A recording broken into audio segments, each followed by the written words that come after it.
My name is Drayden Cole, and I am a Brigadier General in U.S. military intelligence. I've served across 5 continents, written threat maps that saved lives, and buried more secrets than medals. You wouldn't find my name in press releases. That was the point. I operated in the shadows until the day my own family pretended I didn't exist. It was my father's retirement ceremony, full military honors, national anthem, media coverage, the works. The kind of event where your last name mattered more than your rank, unless you were me. I arrived in full dress uniform, pressed, silent. Not for attention, but because regulation demanded it. The corporal at the gate scanned the list. My name wasn't there. I've got Joanne Von Mason Von, but no Drayden Cole, he said. I handed him my ID. He looked at it like it might be fake. My father is Lieutenant General Thomas Vaughn. He checked again, still not seeing it. Then my family walked past. My mother's pearls caught the sunlight. My brother's fiancée wore her victory grin. Mason didn't stop, just tossed over his shoulder. Clearance issue. The corporal shifted awkwardly. I can call, don't bother, I said. I waited. Not as a daughter, not even as a guest. I waited because this time I wasn't here for them. I was here to remind them exactly who they'd chosen to forget. I walked past the raw line with steady regulation steps. The corporal saluted as I passed, still too stunned to recover. General Briggs didn't say anything else. He didn't need to. His presence had already rewritten the chain of command, at least for the next 5 minutes. Inside, the air changed. Where it had once been warm with nostalgia and pretense, it now held tension, the kind that follows when a ghost walks through a wall no one thought could be breached. The foyer was filled with photos of my father, black and white deployments from the 90s, color shots of NATO exercises, framed commendations glowing under the track lights. There wasn't a single image that included me. I wasn't surprised. I wasn't even disappointed. I had stopped hoping for recognition from that wall a long time ago. The auditorium doors were open, and through them I saw rows of chairs filled with crisp uniforms and polished shoes. My family sat in the front row flanked by other officers' wives and high-ranking guests. Mason was whispering something to our mother.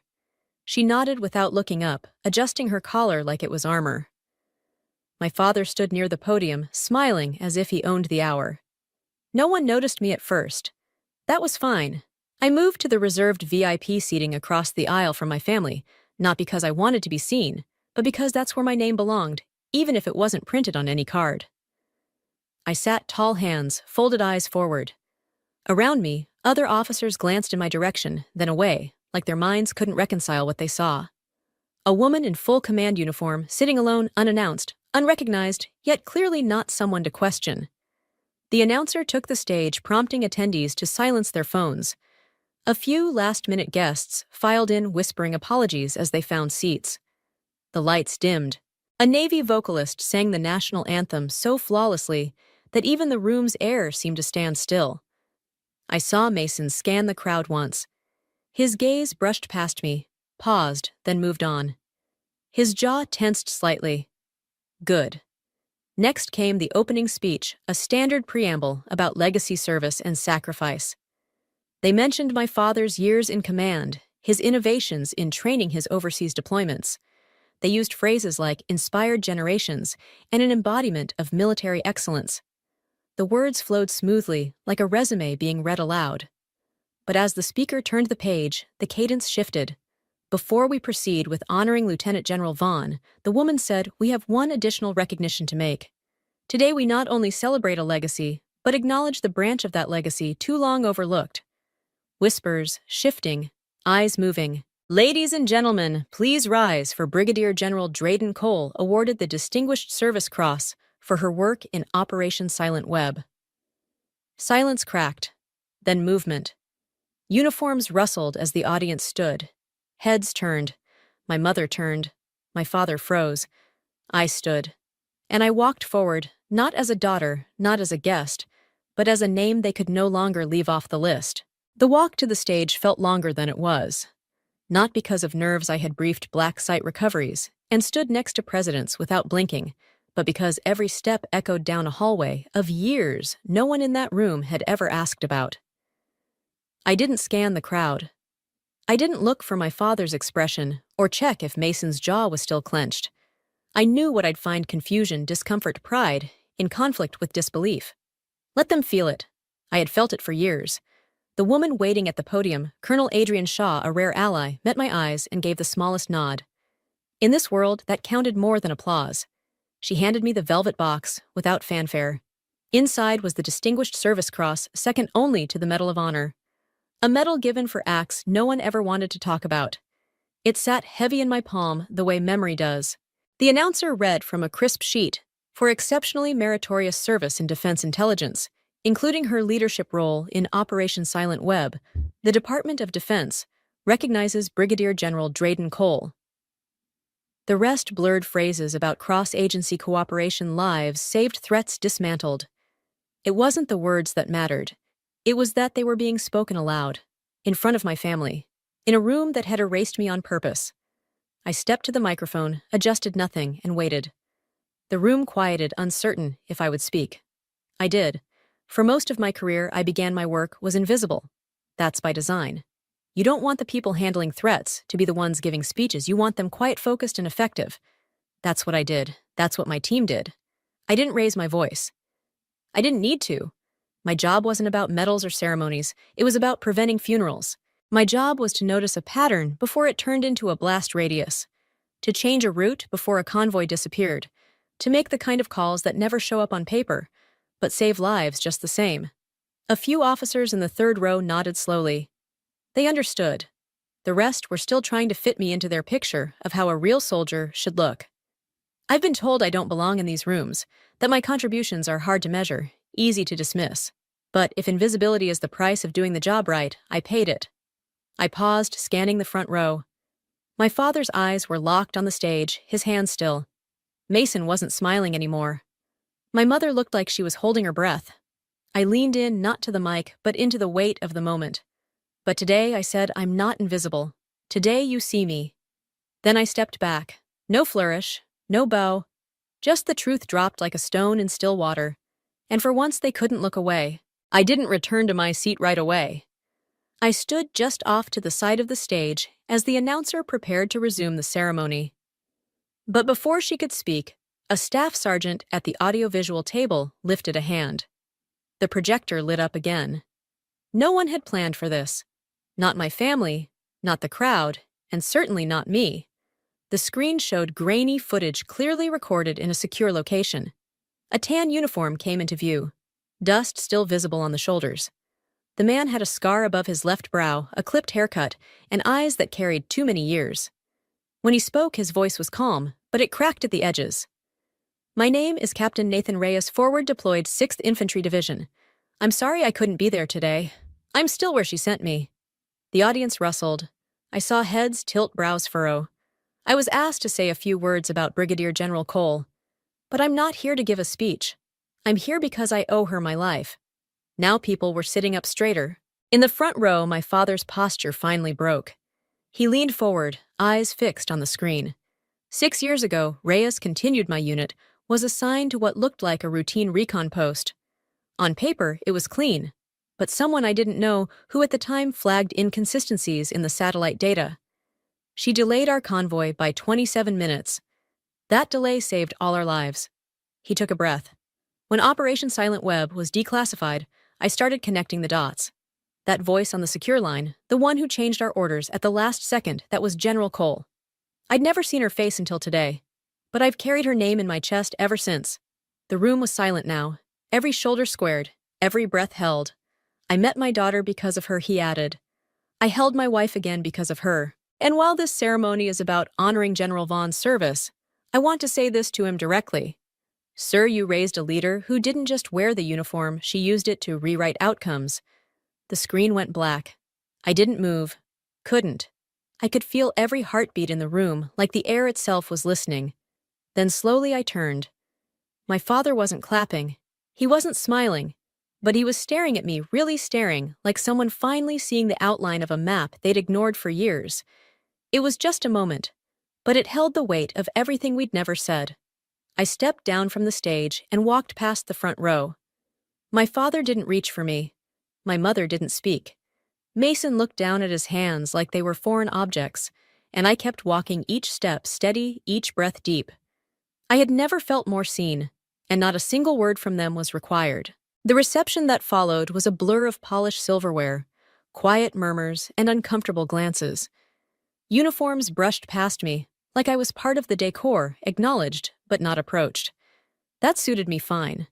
I didn't want small talk or polite backpats from strangers who only noticed once a projector told them to. I skipped the line at the buffet and poured myself a coffee, instead, black, no sugar, just the way I'd learned to take it during overnight intel briefings when caffeine was currency. I sipped slowly, standing near the far window, watching as officers clustered around my father. They congratulated him, toasted him, reaffirmed the legend. He smiled like he always had, gracious, composed, just enough warmth to be admired, never enough to be questioned. Then, for a moment, he turned, just slightly. Our eyes met again. But this time, it didn't pass like wind through an open room. It stayed. I didn't flinch. Neither did he. And then he looked away. I didn't feel rage. I didn't even feel sad. I felt confirmation. This wasn't a man who didn't know who I was. This was a man who didn't want to know because knowing might force him to change the version of me that fit inside his legacy. When I finished my coffee, I slipped out the side exit away from the photos, the flags, the polite applause. The air outside was colder now, sharper. It felt better on my skin than anything in that room. I made it halfway across the lot before I heard footsteps behind me. Heavy, hesitant. Drayden, my father called. Not kid, not colonel, not even hey. Just my name, like he'd just learned how to say it properly. I turned. He wasn't rushing. He stopped a few paces away, hands in his coat pockets, his uniform now hidden beneath civilian fabric. I didn't know, he said. I let that statement float in the air between us. It was true and not true. You didn't want to, I replied. My voice was even, not angry, just factual. He nodded slowly. I thought you chose the distance, that you wanted it. I chose silence, I said. Because every time I spoke, you made me smaller. His shoulders sank ever so slightly. It wasn't defeat. It was realization, like the load he carried wasn't heavier, just older than he wanted to admit. You saved that man's life, he said after a moment. And others, I answered. You just never asked. He looked at me then, not the way a father looks at a daughter, but the way a soldier looks at someone whose rank he finally respects. I was wrong about you. I didn't rush to forgive him. He didn't ask me to. I nodded once. That's not something I need you to fix in one sentence, I said. But it's a start. I didn't stay long after that. There was no catharsis, no dramatic hug, no final speech wrapped in emotion. My father and I simply stood there for a moment longer. Two officers in the cold, each carrying legacies we didn't fully understand. Then he nodded again and turned back toward the building. He didn't look over his shoulder. That was his version of trust, or maybe surrender. I climbed into my rental car and closed the door. The silence inside was a familiar kind. Not hollow, not lonely, just clean. I rested my hand on the steering wheel, let myself breathe. Then came another knock at the window. Mason. He looked unsure, a little flushed, like he hadn't decided whether this was an apology or a defense. I unlocked the door without a word. He slid into the passenger seat, still in uniform. His tie had loosened, and the metal on his chest sat slightly off-center. For once, he didn't fix it. I didn't know, he said. I stared ahead. That's been going around today. He exhaled slowly. I used to think you stayed away because you didn't care about any of it. About us. About Dad. About the family. I didn't answer right away. Then you never asked why I left. No, he admitted. I didn't. He rubbed his palms together, like the truth made him cold. Was it all real, he asked. The operation, the medals, the video. I turned toward him. Do you remember the Jordan training op 6 years ago, night jump, that got postponed last minute? He blinked. Yeah. Weather delay, they said. Not weather, I said. Missile chatter. I rerouted your entire division. His mouth parted slightly. Jesus, you're alive because someone behind a terminal was watching patterns no one else could see. He didn't speak for a long time. Then, quieter, almost like a question to himself, why didn't you ever say anything? I looked him in the eye. Because no one acted like they wanted to know. And this time he didn't argue. 6 months passed like water through cupped hands, faster than I expected, but somehow still enough. I had transferred back stateside, settled into a quiet post near Quantico, where the work stayed sharp, but the stakes felt less like landmines. The apartment was small, uncluttered, with no family photos on the walls. Just sunlight, silence, and space. I liked it that way. Then, one Saturday morning, my phone rang. Blocked number. For a moment, I debated letting it go, but something told me not to. Drayden, my mother's voice, hesitant, almost soft. I paused. Yes? We got your address from Mason. I hope that's okay. It is. Another pause. She cleared her throat. Your father. Well, we were wondering if you'd like to come down next weekend. Just dinner. Just us. I didn't say anything. I stared out the window, watching the sun break across the rooftops. You don't have to, she added quickly. It's just... He's been different. Quieter. Thinking more, I guess. Thinking about what? There was a long silence. Then you. The next Friday, a small box arrived at my office. No note. No return address. Just a brass compass in a velvet case, military-issued edges, worn smooth with use. On the inside lid, an inscription, to General Drayden Cole, for what you carried that no one saw. I didn't need a signature. I knew exactly whose it was. That weekend, I drove back to the town I once left without goodbye. The house hadn't changed. Same flagpole, same trimmed hedges, but the porch light was already on, and the front door opened before I knocked. My father stood there, not in uniform, not in command, just a man in a cardigan who looked like he'd spent 6 months practicing how not to say the wrong thing. Hey, kid, he said. I stared at him, searching for the edge in his tone. There wasn't one. Hey, I said. We didn't hug. We didn't need to. He stepped aside and I walked in. For the first time, it didn't feel like trespassing. It felt like arrival. Conclusion. Dinner was quiet in a way that didn't ache. No one talked about ranks or postings. My mother passed the mashed potatoes like it was any other Sunday, and Mason cracked a dry joke about his inability to make rice without setting off a smoke detector. We laughed, really laughed. It startled me how natural it felt. After dessert, my father disappeared for a moment and returned holding a thick photo album. Not the glossy kind from promotion ceremonies, but one with fogged plastic sleeves and bent corners. He slid it across the table to me. Figured maybe there's room to update this, he said. I opened it carefully. Photos from when I was 7. In one, I stood next to him on base, wearing an oversized helmet, saluting too seriously. Another showed me boarding the bus to basic training, eyes forward, duffel bag slung over one shoulder. I hadn't known anyone took that one. As I turned the pages, something shifted. Not forgiveness, not yet, but gravity. Like the story had started to rebalance itself. Later, as I stood by the front door, my father handed me a sealed envelope. I opened it once I got to the car. Inside was a single sentence typed on plain paper. I see you now. No signature. Just that. I didn't cry. I didn't need to. On the drive back, the road felt different. I didn't look in the rearview mirror. Not to check if they were watching. Not to relive anything. For once, I didn't need to prove I'd been there. I'd been seen. And maybe that's the quiet victory. No one claps for the kind that doesn't end with a salute or a headline, but with someone finally learning how to say your name without hesitation. Drayden Cole, General, daughter, whole.